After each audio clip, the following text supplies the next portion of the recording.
My name's Michael Render. They call me Killer Mike, and this is Conversate. I just want to conversate. I just want to conversate, which I want to convert. Conversate.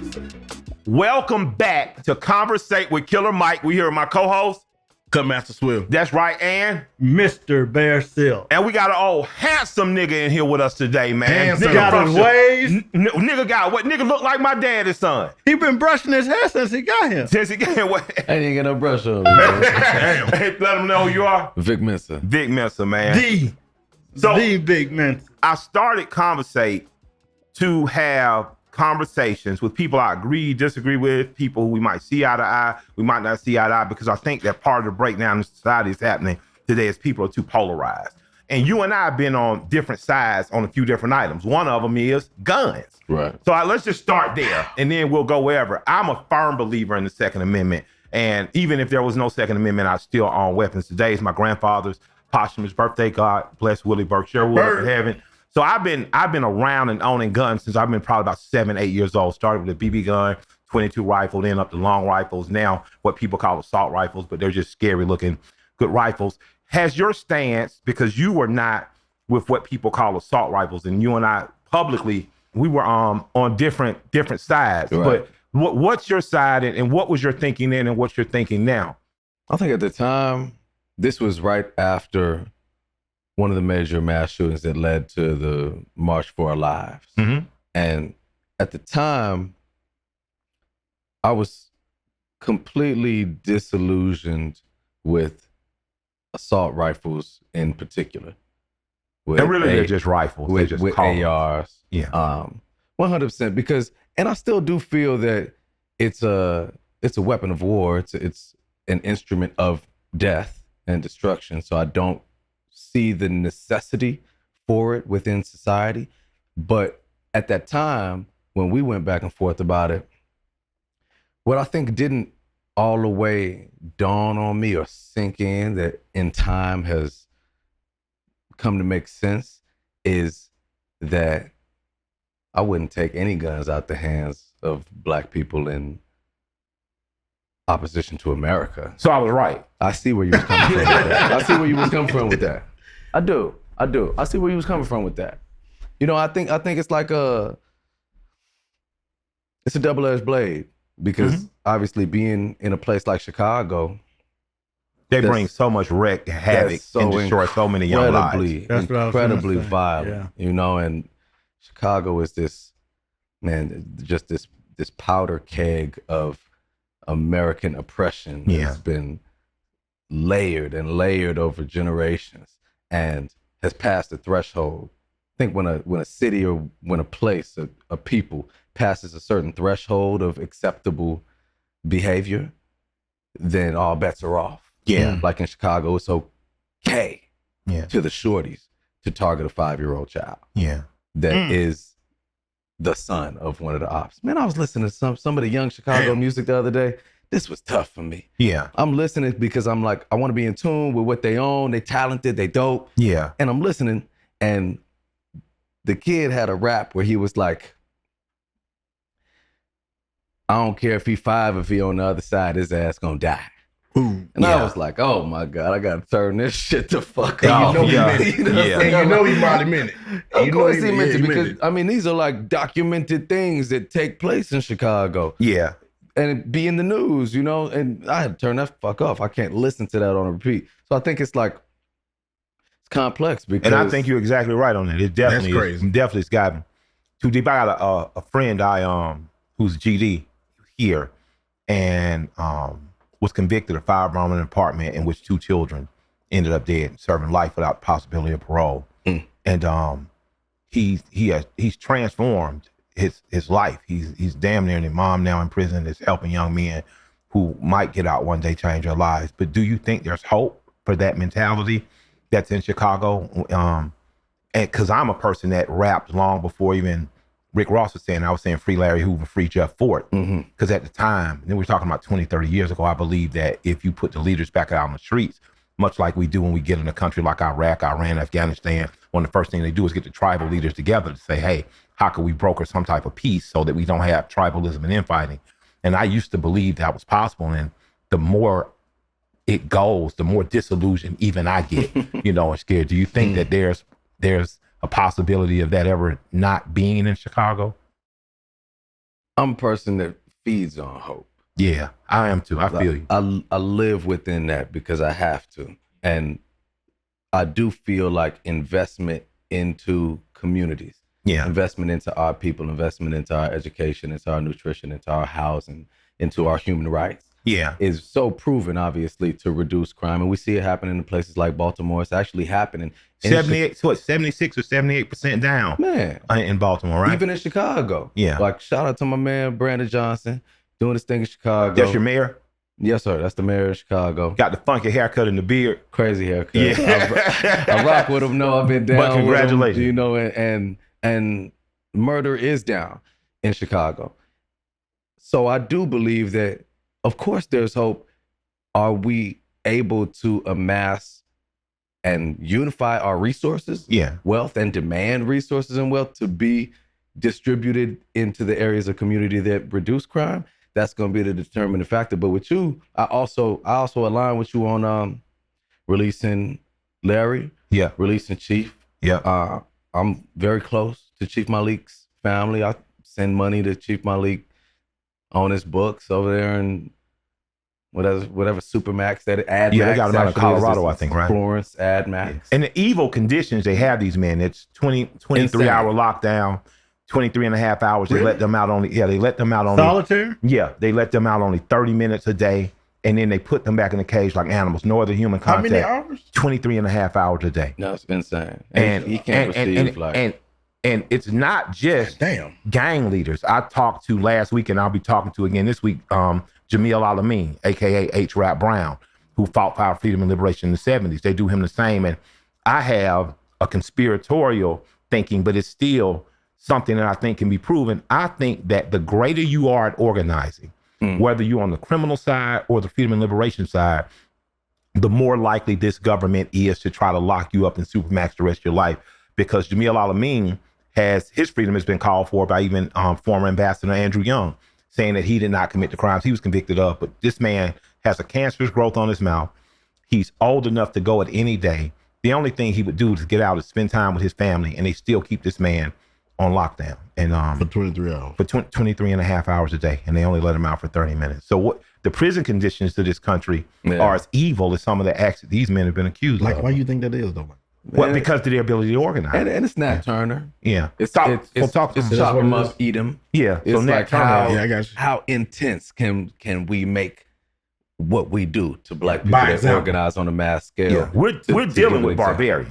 100%. Yeah. Oh my God. And by that I mean the state. Even Patrice Lumumba, when you look at Congo, when they finally snatched Patrice Lumumba and decimated his movement, they chopped his body up and spread even his toenails to different museums in parts of Europe. The only thing left of him was a single toenail. It reminds me of, and people think these times have passed, but if you looked at Game of Thrones, the particularly barbaric, and I'm forgetting the character's name, the one who tortured the guy, cut off his balls, had his dogs and hounds eat people.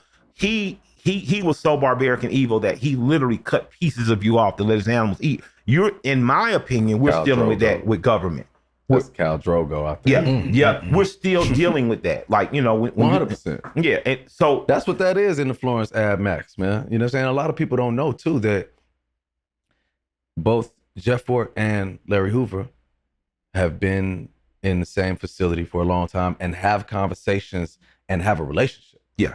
Have a strong relationship. And those displays of solidarity are the things that I do believe could have an impact. Looking at Chicago the way it is now, it's renegade. It's renegade. It's not going to go down like that. And when you say renegade, you mean? There's no real respect for leadership, There's right? no real respect for leadership. Mm-hmm. It's not even constructed in such a way as in LA, like how we was having a conversation about. I didn't have no conversation. I ain't even gonna say too much.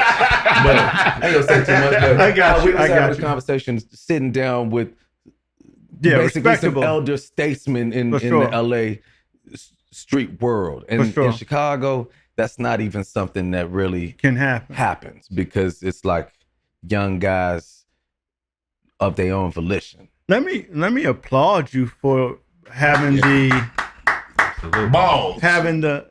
Just in terms of his what position he was seeing things and where he's at now. And it helped me to realize, for somebody from Chicago and the things that you've experienced, that makes sense that you would have that thought about ARs and things of that nature based on your experience. But for us in the South, me being originally from Alabama, a place called Hobson City, I just found out last weekend that my family, the Ball family, owned about 3 miles of land, and they all lived on it. And when I was growing up, maybe 10 years old, there was a drive-by shooting at my cousin's house, and my little cousin got shot, who you met in Seattle, got shot in the feet because he was trying to jump to the ground from the bed, and his feet went up in there. He got hit. I just found out this weekend that it was white men. I was about to say, it wasn't no black folks that did that. By this trailer and shot it up. And within hours, the Ball family came together and couldn't nothing come on that stretch of land. Yeah. Nothing. Really? Nobody. And it became like semi-warfare, between a black family of 20 and a racist regime. My grandmother, being from Tuskegee, right 2.2 miles from Tuskegee University, is 40-acre farm.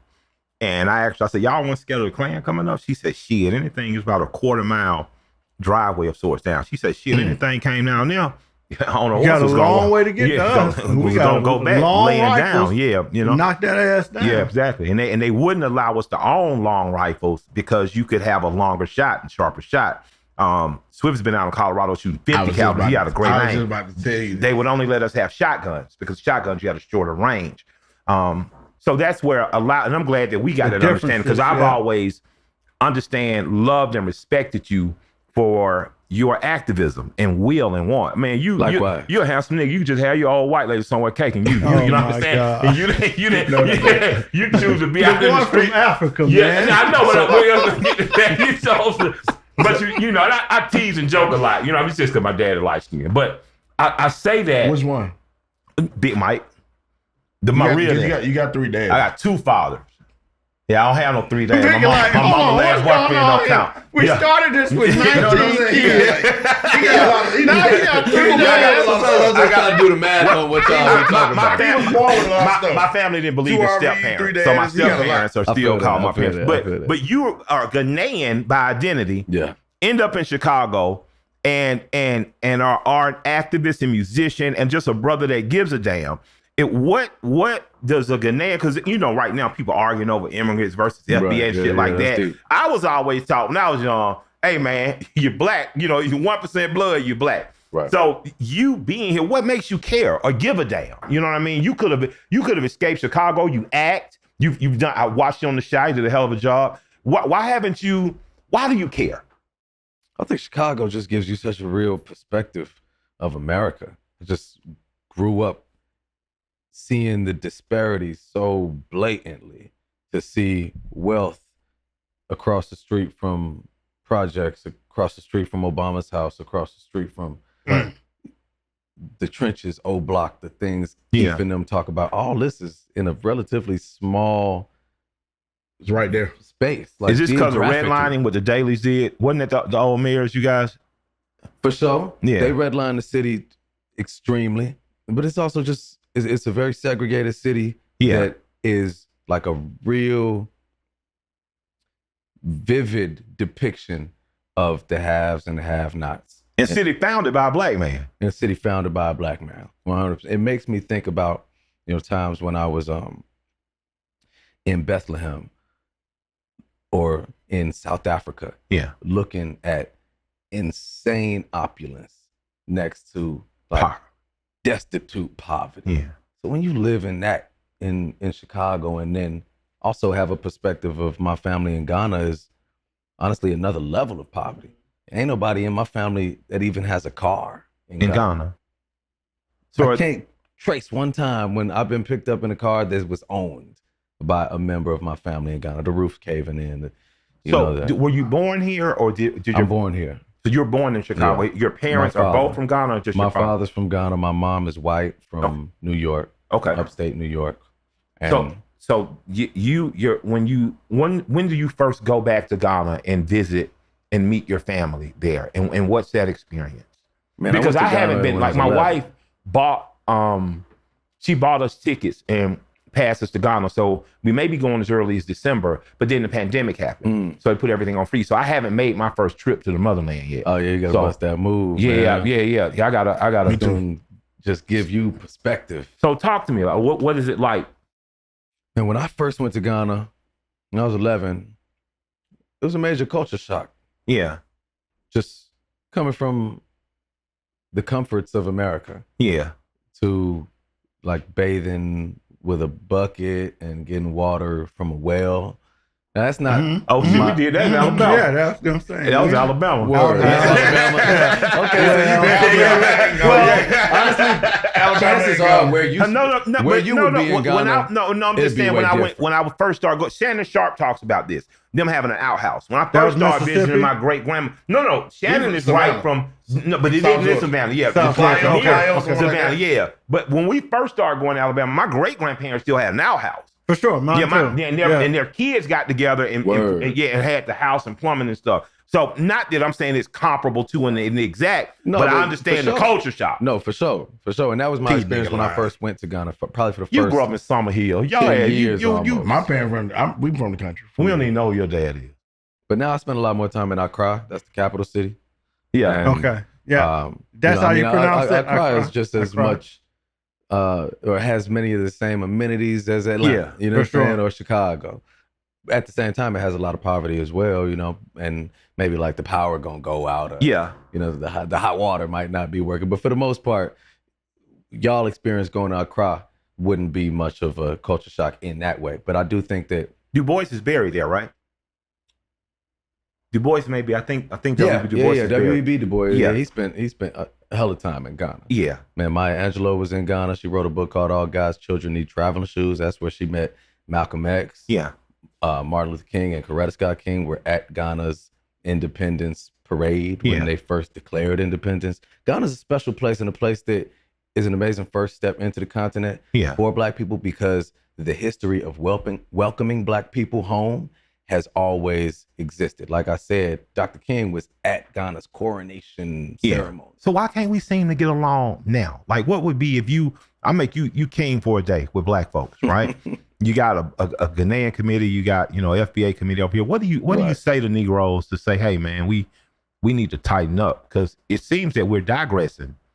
And for sure, there's a lot of that. There's a lot of in terms of relations, antagonistic discourse between the two. You think that's stoked by outside forces, or you think that's just naturally in it? It's always stoked by outside forces, but I think it's also rooted in some truths and many misunderstandings. Yeah, there is often a strong sentiment amongst the African community that is judgmental of Black Americans and falls prey to stereotypes, cliches about Black Americans as criminal, as violent, as lazy, the gambit. And then on the other hand, there are so many misunderstandings and stereotypes about Africans amongst Black Americans. About Africa as just being this place of poverty, and the UNICEF commercials with the fly landing on the Ethiopian head, and just being a place of no value.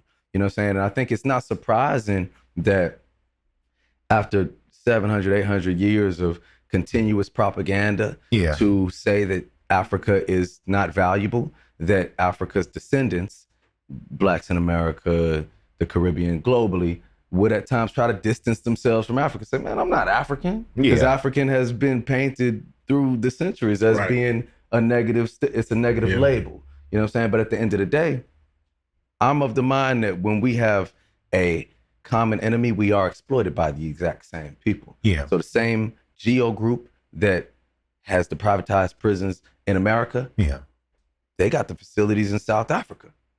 The same shale gas company that's, polluting here is doing what they're doing in Nigeria. We're facing the exact same things. And and it's just different arms of the same beast. So I be feeling like when we can recognize that we have that common enemy, that gives us a common goal. But there's also one of the most common talking points of the FBA, FBA movement is about Africans having sold African Americans into slavery. I do think that that's one of the deepest wounds, and I can't fault somebody that doesn't necessarily have the history, the political education for not understanding the entire situation. But I'll take this moment just to give a little bit of context.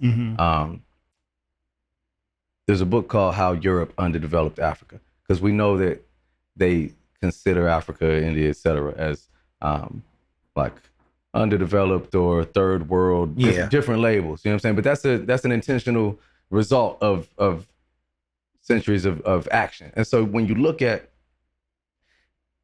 Portuguese entering Africa looking for Mansa Musa's gold, and systems of slavery and colonization coming into being, man, the reality of extracting human beings from the continent was that the European forces of control were so powerful that there was not a single African state acting alone that could really defy slavery. And so when you start to look at it, even thinking about The Woman King, the movie from a few years ago, Cold, super cold. The King Gezo in The Woman King, and I think that was the Dahomey people with the Amazon warriors. In that movie, he's fighting against slavery. In reality, he had a lot of times when he was actually propagating slavery. And that's because he sent emissaries to Portugal to say, man, I don't want to trade in slaves no more. There were many states in ancient Africa that sent emissaries to Europe saying, deal with me in crops, deal with me in spices, deal with me in textiles and minerals. And there had never been a slave trade like the transatlantic slave trade, where like chattel slavery. And when they found out, many kingdoms, but when we talk about Portugal was one of the worst, Belgium one of the worst, and we have to talk about. I have to think King Leopold deserves to die, 1,000 deaths. But we need to talk about the church, right? The church, the church literally sanctioned it, and Spain got in it, and the UK actually came a little later and got. But it was around money, and one of the quirky things as a rapper we fall into as guys who are rappers and advocates and activists is you get judged by the right for having these thoughts that seem socialist, and you get judged by the left because you may do business. You entered the marijuana and cannabis business. Word. And I'm assuming you're in that business to make money, but beyond. So someone is online right now saying he's a capitalist. You know what 100%. I mean? So how do you reconcile those two? If there's any reconciliation. I think there's reconciliation because, as you said, capitalism is inseparable from racism. Racism and capitalism, they go hand in hand. Capitalism is honestly just or racism is the justification for capitalism. Yeah. Because the real dawn of capitalism is the creation of transatlantic slave trade and the establishing of Europeans over here. And so there's an internal battle. I intrinsically don't believe in capitalism, but also live in a capitalist state. Yeah. It's like, this is where I live. This is my reality. Yeah. And so the same way that I've grown to be like, I feel where Mike was coming from with those guns because we live in America. Yeah. You're not removing these guns from America. So removing them from just black people, you know what I'm saying? It doesn't add up because this is the reality of America. It's a violent experience. The amazing thing for me sometimes is, especially when I get, people, the problem with Killer Mike is, and then at the end of the video, they ask you for some money. I've never went to a communist website that didn't beg for money at the end. You know what I mean? And that's not saying a slight, but, in Russia, the oligarchs and billionaires run that country. So they're communists, everyone else is, and then the people at the top are diehard capitalists, right. When you start to look at. So it's interesting to me when you could break capitalism as easy as saying every American don't pay taxes next year. Mm-hmm. Now, if I say that too many times, they're going to kill me. But think about, I'm not going to say it too many times. Don't talk too much, please. But think about that. If every American said, I'm not paying income tax next year, what happens if next April 15th, No one pays. That's what I think reparations should be, though.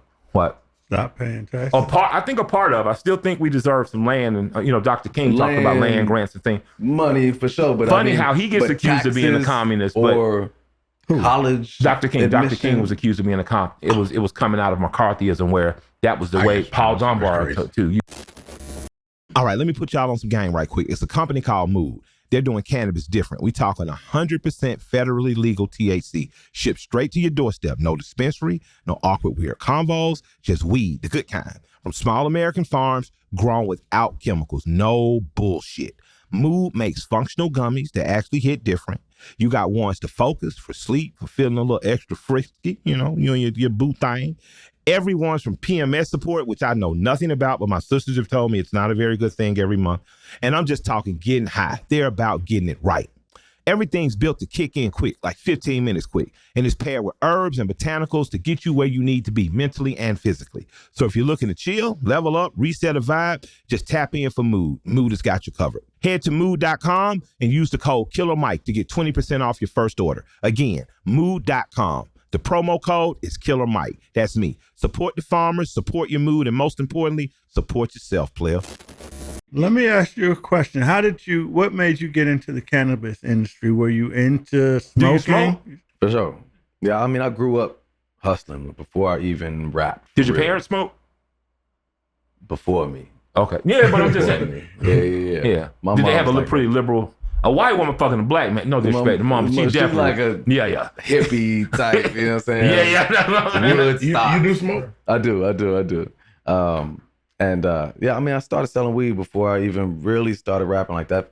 Funded my initial rap projects, and so it was kind of always there. Then when I started doing music, it was taking off.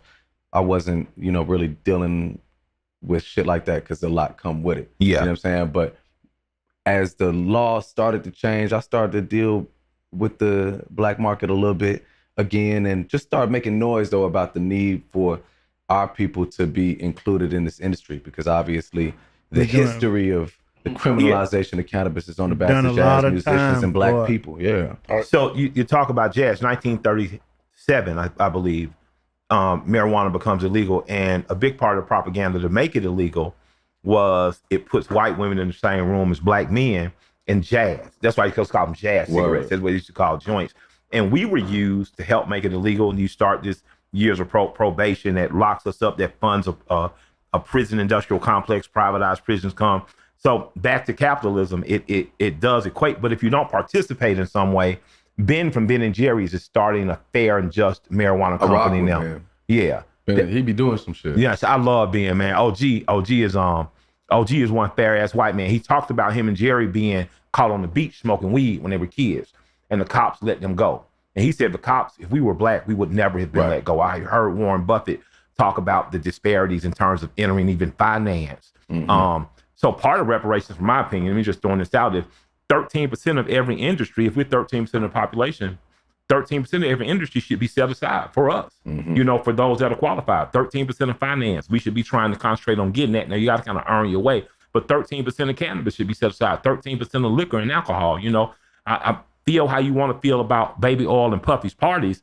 He may have had a fucking point in terms of you owe me my own, in terms of I blew up your brand, I deserve my own. And everyone who knows anything about alcohol is that literally mafias still run it. You can't just get in the game. You know how they ran that. Yeah. 100%. Sure. He won that $1 billion lawsuit. Yeah. Next week they found all them bottles. Yeah. And that's the thing about cannabis though, is that, man, it's like less than 1%. Yeah. And that's what shocked me. You know what I'm saying? Yeah.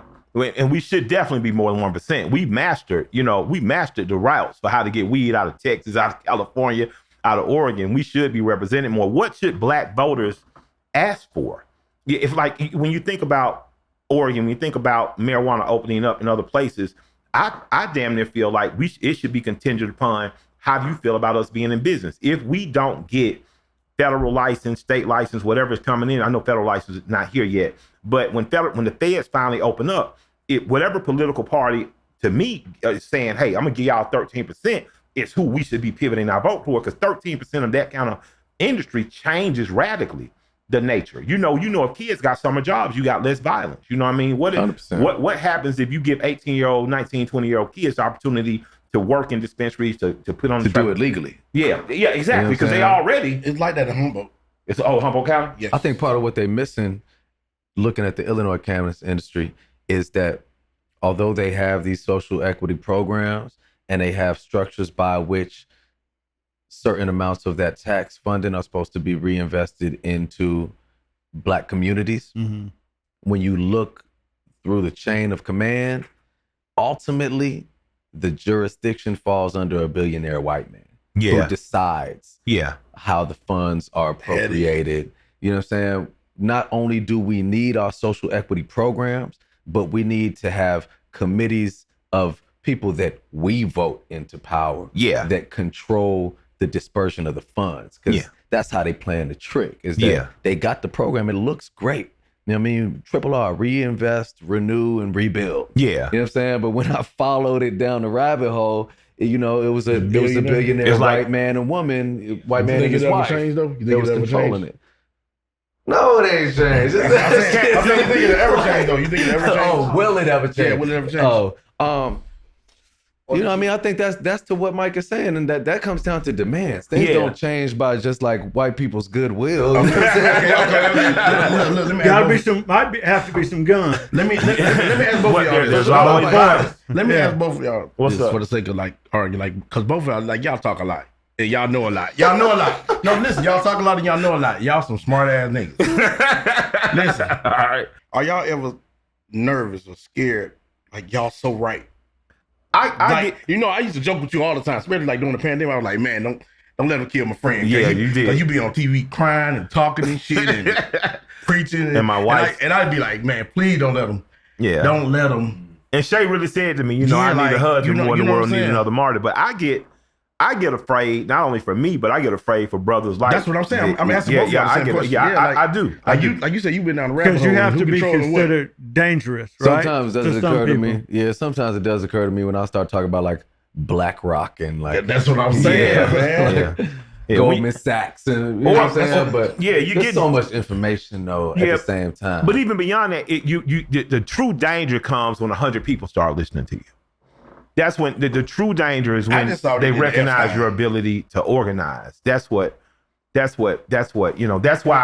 always. I just saw what they did to him. Epstein. Yeah. I'm just saying. I just saw what they did to him. Jeff Fort was such an organizer, man. Jeff Fort had thousands of men organized at age 16. Yep. It was something they just couldn't believe. If you think about that scene from Fred was only 21. Well, Fred was 21. If you can get organizing 5, you can get 10. If you can get 10, you can get 100. Before you can wake up and there'll be 1,000 people. Oh, they scared of that shit. Under your thought. Yeah. And if you're not mature enough or intellectually mature enough to lead without power corrupting you, it can get terrible. Yeah. It can get terrible. And even thinking about your history and growing up in Chicago and some of the things that you've seen, how did that level of violence affect your mental health? Or how do you think it affects the young, what they call them, YNs, mental health in Chicago?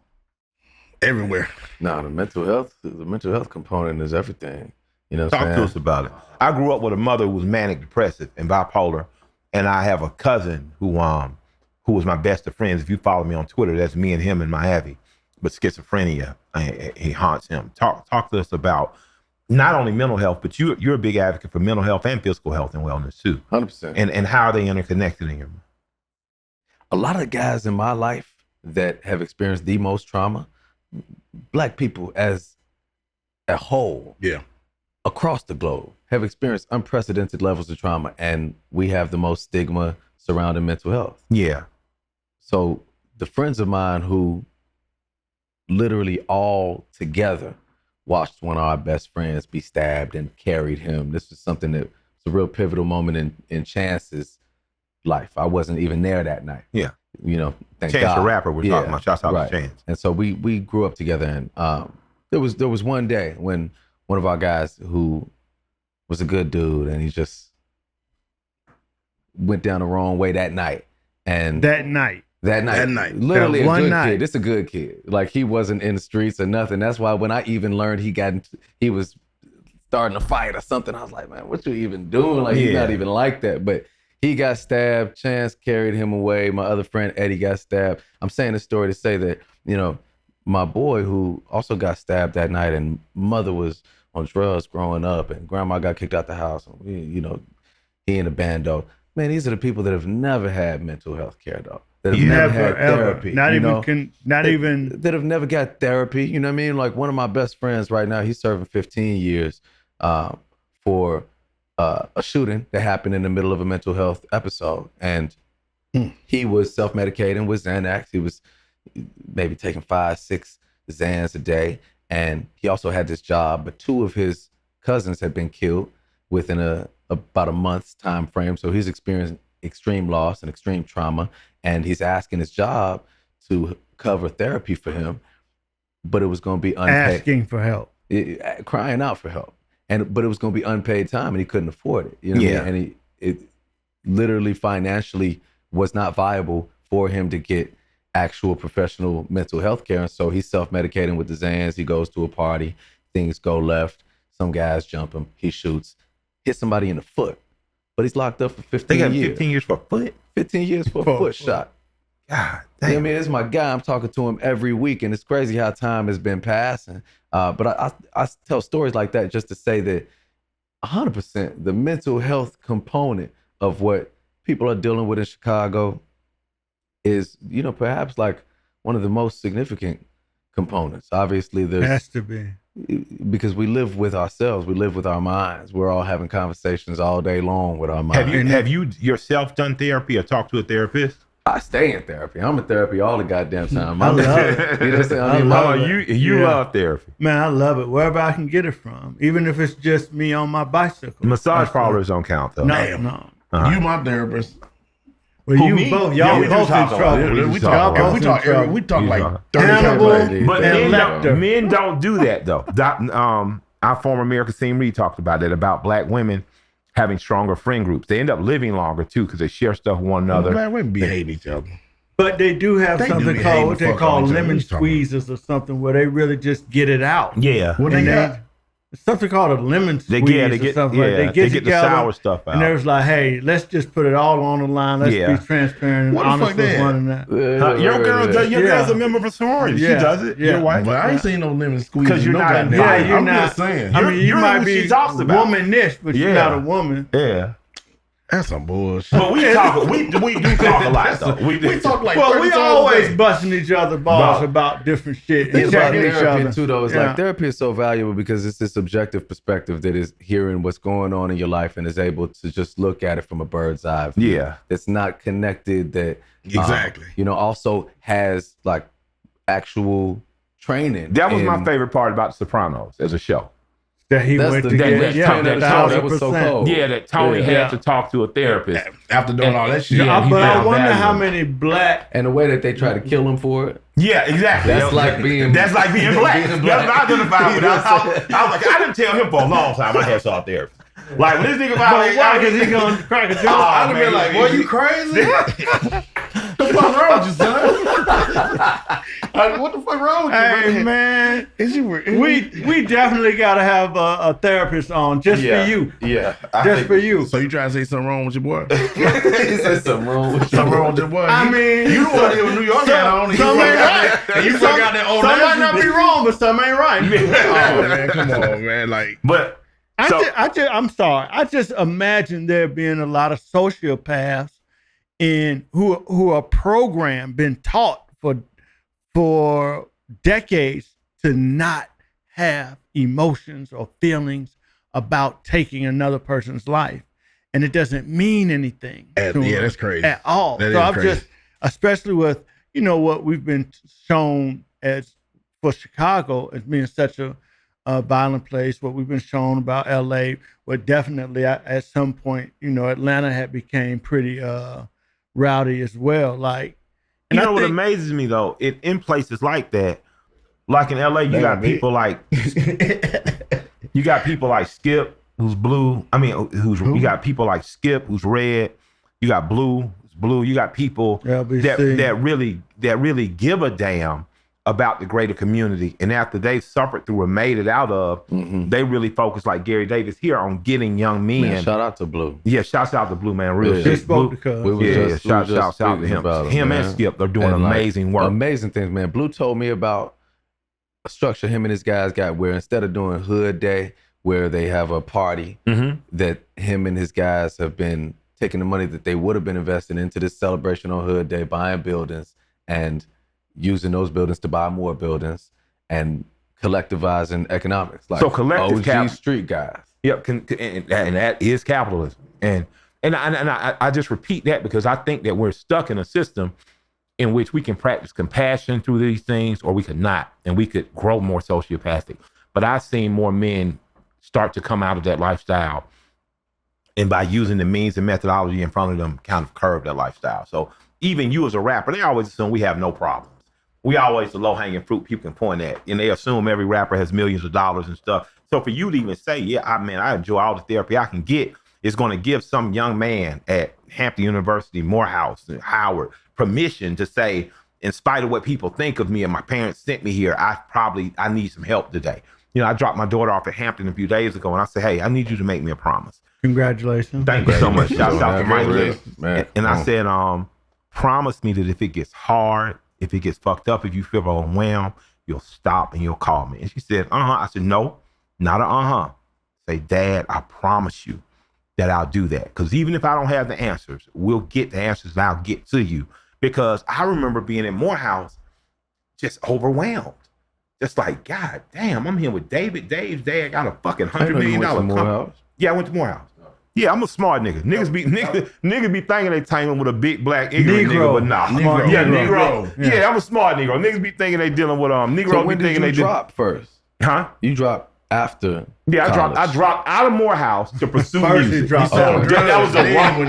Yeah, I did. I remember that part of the story, so I'm just rationalizing that with the college piece, but it's not unheard of by any means. Yeah, so I went to Morehouse. Shouts out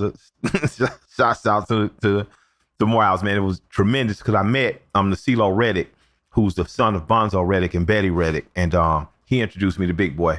One of the biggest regrets I have is I dropped out to pursue music, but I got a record deal the same year I would have graduated. And I'm in the process of taking my butt back to school. So I'm going to go back. Absolutely. That's dope. I promised my grandmother I'd do that, so I got to do that.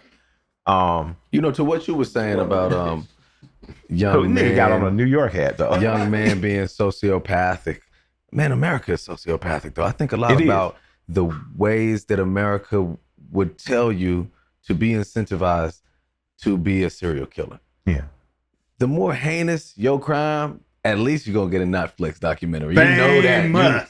Fame. I'm watching Dexter again right now. They glorify the ain't evil all shit. the most violent. Law and Order's been on, what, 24 years? They glorify the evil shows, shit. They glorify the evil video shit. games. GTA 5 is one of the most successful media franchises of all time. Yeah. And it's where you can literally act out your wildest, most violent fantasies. So you think we're addicted to violence in this country in terms of 1,000%. So some people, it feels like passively get their violence out through video game, through television. I haven't met one woman that doesn't like Law and Order, and I for years I just couldn't watch it. I love it. And, because you murder, rape, violence, kidnap, child molestation. You just like, man. But it's an episode. It's a movie every episode. So the question becomes to me like, when do we have a look in the mirror moment? Like therapy teaches you to do. At some point, you have to become responsible for what you've learned in therapy. You have to look and say, Bear is a great friend in me in that he is constantly hitting me with the why. I know you did this, Kill, but you got to ask yourself why. Why did that make you mad? Why? You know, I have a saying, violence is always an option.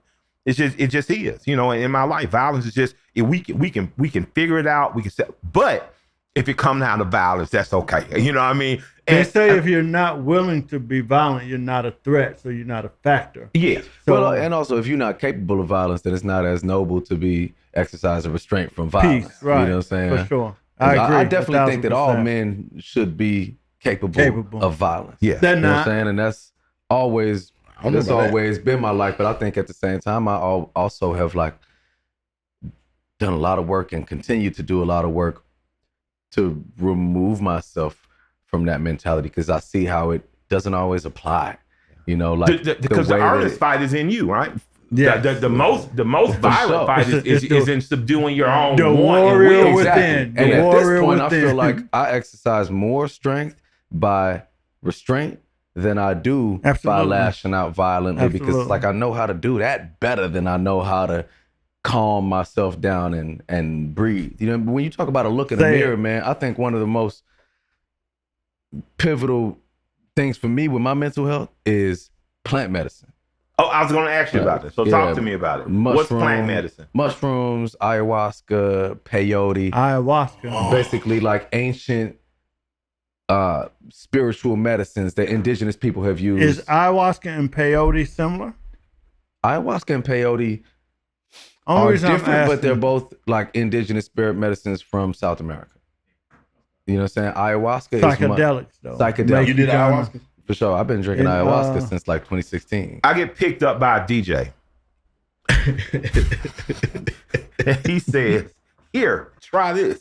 And it's my friend. So I'm like, I don't know. He said, "You smoke weed, don't you?" Yeah. Oh, crack sound. Yeah. So I eat the shroom. And within 15 minutes, I'm like, ooh, this not a weed feeling. And we're behind red lights on the highway. And I can hear the lights. I'm hearing rap music and I'm seeing the music. You need therapy. By the time we get You need goddamn therapy. by the time this evil bastard gets me to the lamppost down the street, I am fucked up on shrooms. Lamppost the club. The club, he gets me high on mushrooms and he takes me to the most ratchet club in Hateville.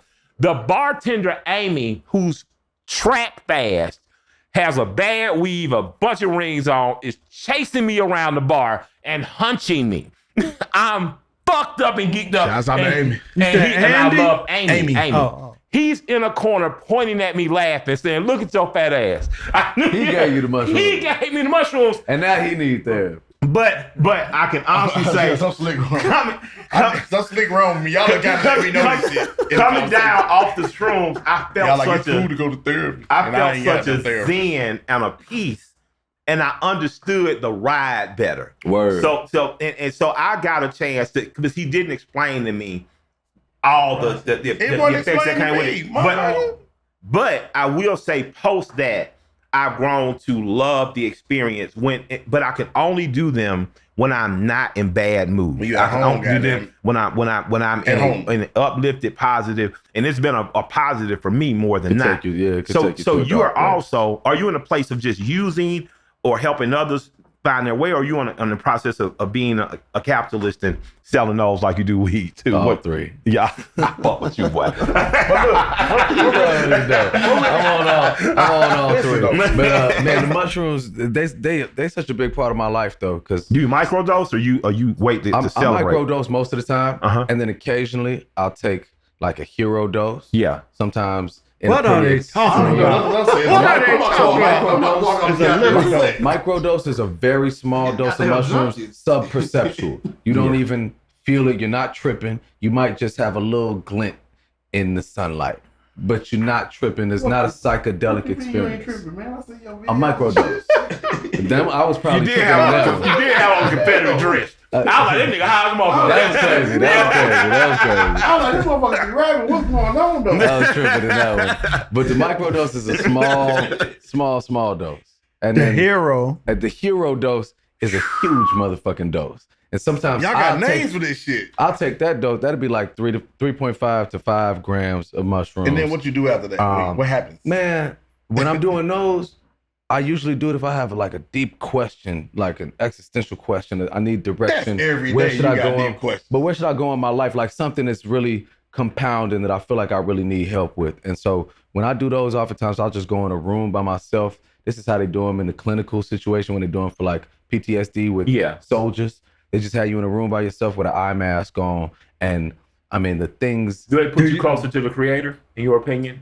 Do you get the answer? I do think so. I mean, I often get many Clarity. answers. I often get a lot of clarity. And I'ma I try. feel like it connects you closer to the creator. And ayahuasca is in a similar way where it's like This shit ayahuasca, it will be a difficult experience. It's not just fun. Whatever demons you have, Yeah. you know what I'm saying? Whatever repressed memories, That's like what you need. you know what I'm saying? It'll bring you I ain't close got no to demon. I them. got some bad niggas around me. So It'll probably show you that. It'll probably be like, Yeah, man, like- stop fucking with them. You know what I'm saying? Like, I don't fuck with them, but it'll they give you still like be a coming set around. of. It'll almost give you a set of instructions.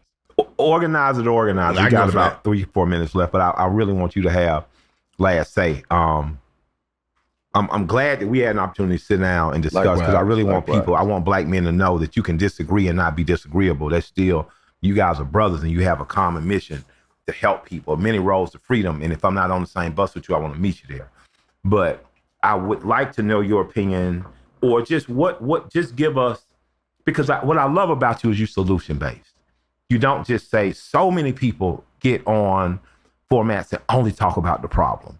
When I listen to you, I hear solution. When I listen to Wallow, I hear solution. I hear these are possible solutions. So, give me some of, in the last 3-4 minutes, what it just give us a prescription for young man. It's a young man out there who's listening and who needs to hear you. Give him, hey, this is what you can do on a micro level that's going to help you on a macro level years from now. I came in listening to Too Short talk to Willie D, basically say, I wish more young men at 20 years old understood that the thug life is going to get lapped by the square life. That by the time you get 40, 45 years old, when I was 13, I never thought I was going to hear Too Short say no shit like that. You know what I mean? But what's your prescription to young men out there, to the young men and women who are listening?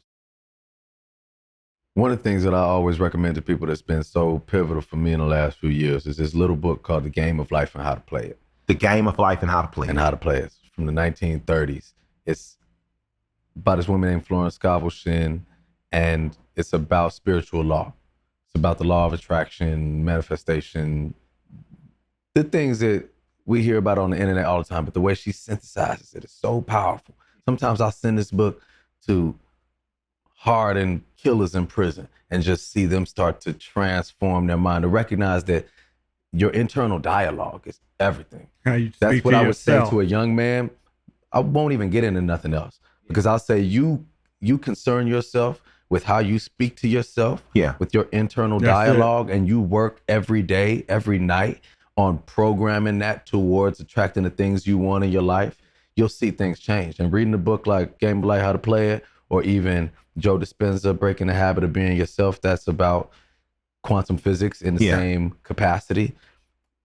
For a young man, if I had that 10 years before I did, I know I'd be in a different place today. And I know 10 years from now, I'll be in a different place than I am now, because I've started to recognize that, man, I'm not at the mercy of my mind. Like, I can make an impact on what I attract in my life and what exists in my life through my self-talk. Because your mind's just a tool, right? That it isn't the you exist in between the thoughts, and the thoughts are a product of the tool. Man, Vic, thank you. Hey, thank you, man. I appreciate you, man. I love and respect you immensely. We got to do this. Like, I hope we do it. Thank y'all for letting me sit in this motherfucker. Hey, man, I wish you number more power success. Hey, Courtney. Likewise. You know what I mean? And anytime you want to come back, you just have something to say, please come back and conversate. I with will, us. man. I love what y'all doing, man. Yes, sir. Mike, Appreciate I don't you, know my how brother. we friends. We disagree on Obviously, everything. We do disagree on that. Obviously, you and everything. Dion are friends. Yeah, shouts out to No ID, man. The big Man. homie Dion. No look, shout that's out the guy, to No man. ID. Oh, Yeah, man, I don't shout out. be We got to like shout out No ID. No shout I out. have to, man. Big shout out. How Man, we what friends? y'all We disagree did. on everything. I know, because you if you don't have friends that disagree with you, you don't have balance. I say good in mine. You say Wu-Tang. Goddamn, we be goddamn going in. And I'm gonna shout out Hey, man, you Greasy go Will you too. know, Who you shouting out? I'm shouting out Greasy Will, my engineer. I know he Greasy, worked it's on. both of you. That's Shout what out to I'm saying. Greasy, Shout out man. He engineered on Michael. Shout Shout out to Greasy Will Dion. too, man. Yeah. Wilson. Love and respect, guys. Damn, why you call me Man, that whole thank name? y'all for watching us on Conversate. We out of here. My name's Michael Render. They call me Killer Mike. And this is Conversate. I just want to conversate. I just want to conversate with you. I want to convert. Conversate. Conversate's not a real word, but I encourage questioning. I want to encourage thought. I want to conversate. I want to have discussions with people that I may not agree with or that I may not understand and try to gain perspective. I think we all should be doing that. We all should be in talk. You know, we all should be in a constant state of talking, because that's what precedes organizing and mobilizing and revolutionizing and changing things. I believe in the power of conversation. I believe in Conversate. So I'm here to talk. I'm here to talk, and I'm here to listen and learn. And I'm here to have people impress upon me different ways and thoughts and mentality. I believe in conversation. I believe in jive, talking, and rapping. What do you call it? I'm a rapper. I'm rapping. But before rappers were rapping over beats for money, I want to exchange some respect with one another. You know. So we're gonna conversate. We're gonna check it out. Yeah. Conversate with Killer Mike. Killer Mike. Hey, y'all got a question for my crew? You want to talk to me, Bear, Swift, or anybody and ask them something? I want you to come check us out at conversatewithkillermike@gmail.com. Send your questions in, send your thoughts and concerns, and we're going to make sure we get them up online, where they'll be discussed, talked about, and hey, we even might invite you on the show. Let's conversate.